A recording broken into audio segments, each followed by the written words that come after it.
Thanks for joining me today for Working on Purpose.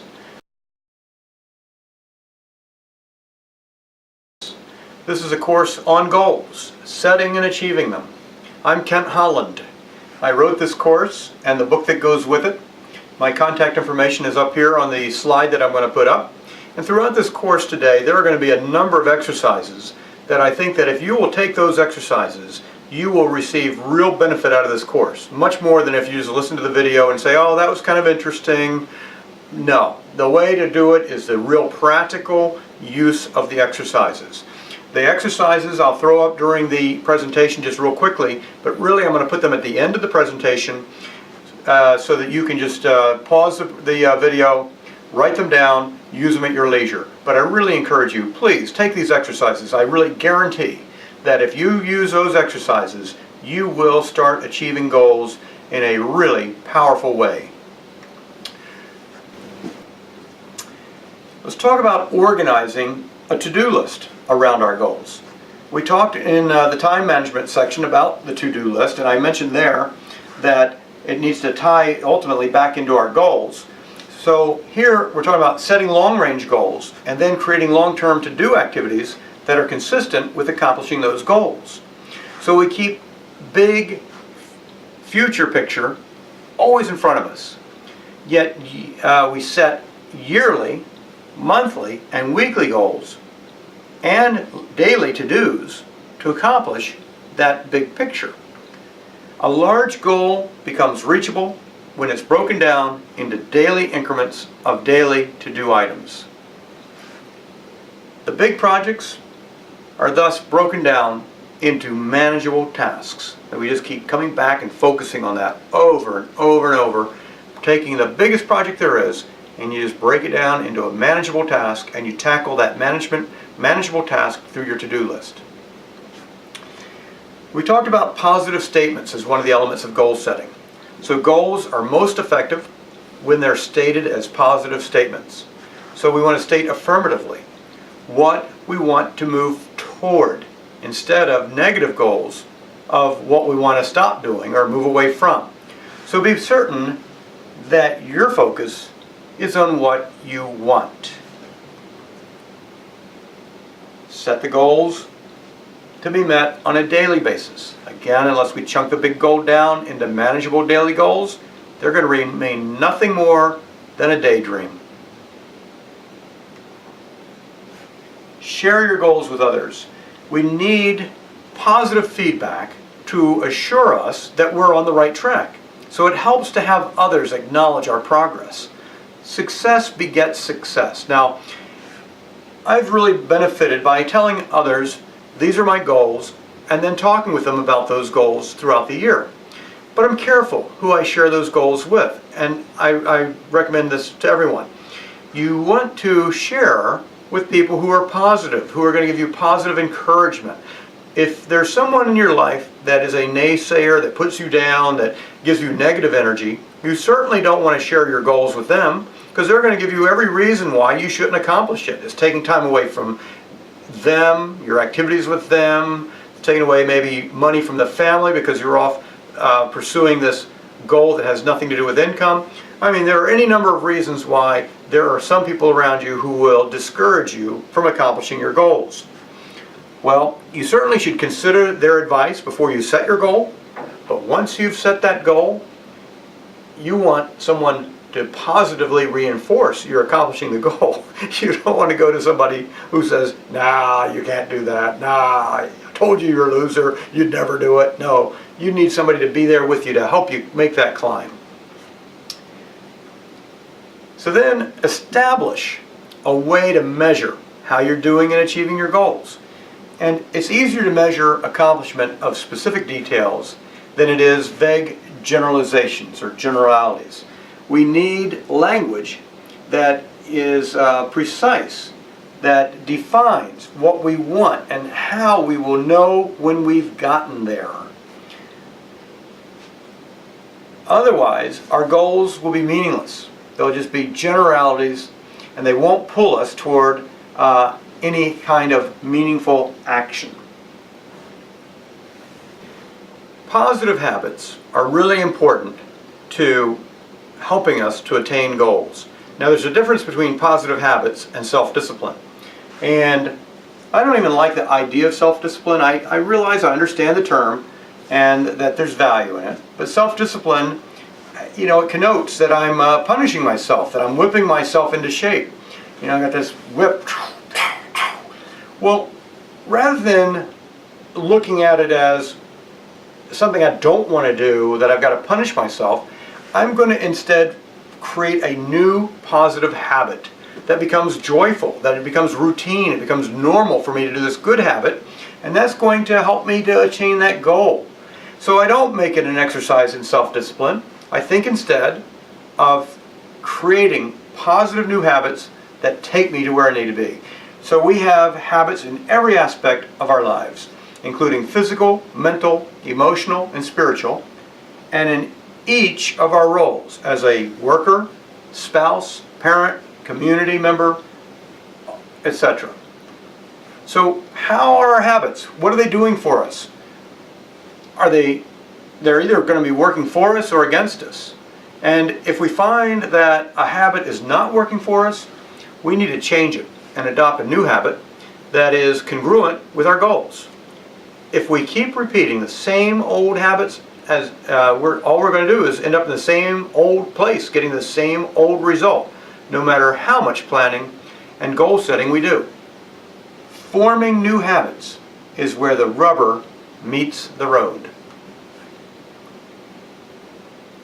And one of the exercises we have in the presentation at the end deals with forming these new habits. Again, please take a look at these exercises. I really ask that you take some time and use the exercises. Ask and ye shall receive. You've heard that wonderful quote before, and it is a powerful one. We need to ask for what we want. We need to know how to ask. We need to know who to ask. And we need to gain confidence that it's okay to ask and to be persistent in asking. Ask intelligently. Intelligent asking includes asking specifically for what you want, asking the right person. I mean, if you ask somebody to help you who has no ability to help you, well, that's not asking at all. What's the point of that? We need to find the right mentor, the right person who can work with us and ask them. Create value for that person from whom you're asking. And ask with the congruent belief that they should help you and they will help you. That is for their benefit as well as yours. So you have to have this congruent belief that you're asking them to do the right thing. And finally, be persistent in asking. We're not going to always get a yes the first time. So don't be too shy. You need to ask more than once. Don't take no the first answer. I talked about setting goals for more than just our work, but also setting them for our leisure time. And having leisure at one's disposal doesn't necessarily improve the quality of life unless one knows how to use it effectively, and it's by no means something that one learns automatically.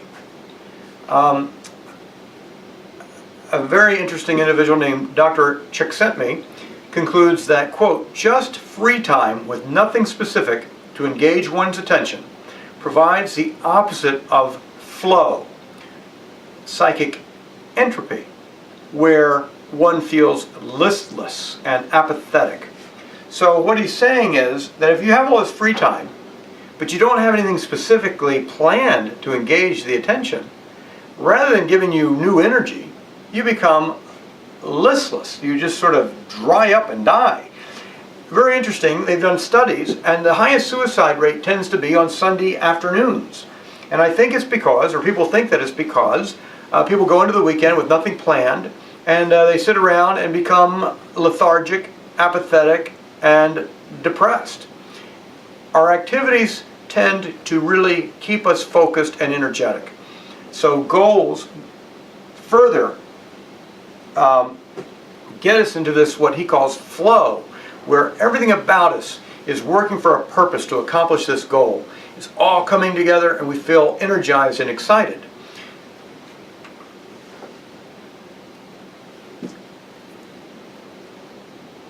So we've talked about planning for work, we've talked about planning for leisure, we talked about planning for our extracurricular activities, whether they're with family, with churches, with religious groups, community groups, various clubs and organizations. But now let's talk about planning for the long term, but with manageable time periods. So planning for the long term involves breaking it down with manageable time periods. So if I'm going to plan for 5 years out, I need to plan for what it's going to be 3 years out, 2 years, 1 year, and even next month. What am I going to have to do to get me all the way out to that 5-year period? So I like to actually focus just on a 3-year period, because to me that's very manageable. I can really kind of picture what's going to be out in 3 years. I can make that happen. Anything beyond that for me becomes unrealistic. So I think there's a huge value in a 3-year plan. Balance all the areas of your life in that 3-year plan. Evaluate where the time spent is consistent with your goals. So back to the point we talked about in our time management, we look at our time, but we need to constantly look at whether the time we're spending is consistent with what we say our goals are. And then visualize reaching our goal. Visualize it, see it, picture it. Picture ourselves already there. So when I'm looking out at this goal setting and I'm looking at moving out into the future, I'm looking at saying, where do I want, if I'm 3 years out, what do I want to have accomplished in the preceding 3 years? What will it take to make me feel good about what has happened during that 3 years? Looking back, what's that 3 years going to look like? I find that's a powerful question. What will it take for you to be satisfied with your life 3 years from now, looking back and seeing what you've accomplished? Another way, of course, is to say, all right, what specifically do I want to accomplish 3 years going forward? There are exercises, again, that are going to come up now in the video that deal with that issue, that looking at the 3-year plan. And I ask you, please, consider taking those exercises. The exercises include the following. Number 1, writing down your goals. And I ask you to write them down, write down all your goals. Prioritize the goals that you listed. Rewrite the top 2 or 3 goals from that priority list as positive statements of what you are accomplishing, really putting yourself in the place where you are already accomplishing your goals, and describe them from that perspective. And make these statements as detailed and as specific as you can imagine. State the time period in which you're going to accomplish them, and you're going to be amazed. Another one would be long-term goals beget intermediate and short-term goals. So as you review your long-term goals, you're going to want to chunk them down further into milestones or short-term goals that need to be accomplished along the way. So write those down and work at how you're going to accomplish those with positive statements. Goal exercise 4 deals with strengths and resources. For each goal that you've written down, list the strengths and resources that you're going to need to accomplish them. And for each of those strengths and resources, write down what specific activities you can do to improve on them and use them to better assure your success in achieving the goals. Exercise 5 addresses weaknesses and barriers that you're going to need to overcome. For each of your important goals, list any personal weaknesses or barriers that may get in the way of accomplishing them. Examples might be things like low energy, poor physical fitness, you're unorganized, you have poor use of time, you have certain addictions, you have a temper, or maybe you don't have enough education in a certain area. Well, make a list of all those weaknesses and barriers that you feel may be standing in the way of achieving your goal. And then the next exercise is going to build off of that one. We're going to develop good habits to overcome each of these weaknesses. Again, we're not talking about self-discipline, we're talking about positive habits. So we're going to refer to that list that we just made, and we're going to make a list or table that has 3 column headings, is the way I do it. And in column 1, it's going to be the weakness barrier, and we're going to list that out again. And number 2 is going to be the positive opposite to that barrier. And number 3, that column is going to be a positive new habit. We're going to list the positive habits that you are developing to pull you into the desired change. For example, I'm not physically fit. I'm unhealthy. I'm overweight. I feel tired all the time. Okay, so my positive opposite is I feel healthy. I'm light. I'm energetic. You know, I look good. And my positive habit, I'm going to the gym 3 times this week and exercising 45 minutes each time.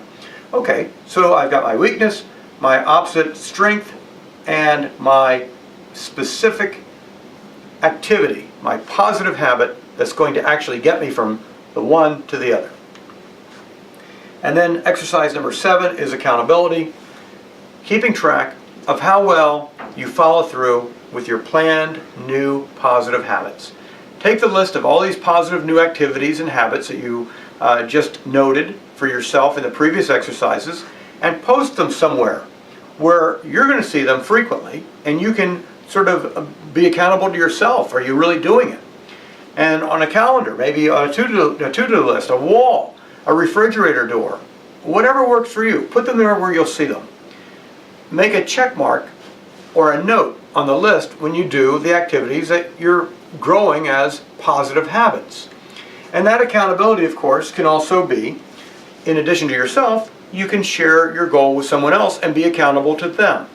And you know, I've over the years found it very helpful for me. I've had a small men's group that I meet with periodically. We get together, we've read books together about raising young children, and then our teenage children, and then, you know, our midlife years. And these are all things then we were able to discuss and share our ideas with each other. It's kind of like a little bit different from the guys sitting around talking about cars and sports, but this is just a really powerful way for us to keep in touch and to encourage each other and hold each other somewhat accountable. And again, you don't just choose anybody for this. You have to get people you trust, that you want to spend time with, and that you know are going to be trustworthy, who aren't going to share any of your foibles with anyone else. That we're keeping it confined to ourselves to help each other. We are a team. We're supportive of each other. So if you can find others that will support you in that manner, it will assist you in getting ahead to accomplish your goals. So finally, just the last slide, and then I will put all these slides about the exercises at the end, so you can pause the video and write down each one if you want to. You can also just buy the book. It's not very expensive, and it's on Amazon.com. Working on Purpose is the name of the book. Go to Amazon.com. It's very inexpensive to buy it, and I'll tell you, it will be a good investment. But I'm Kent Holland. I'm a construction lawyer, risk management consultant. I've written a number of books, and I do a lot of lecturing and speaking around the country. My contact information is right here on this slide, and I would love to hear from you either by email or phone, or you can go to my website and contact me there. Thank you so much. It has been a real pleasure being with you today, and I really just hope that you will use these ideas, these principles that we've talked about concerning goals in your life, and that you will see great results.